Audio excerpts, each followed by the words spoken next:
Hello everyone, welcome to our channel Coding Tutorials. Here I upload videos related to graphic design.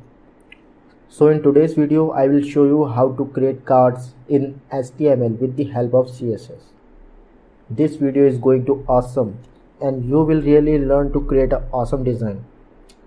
If you have any query or suggestion, do comment on this video and show some support to this channel. Okay, so without being late, here I start the video.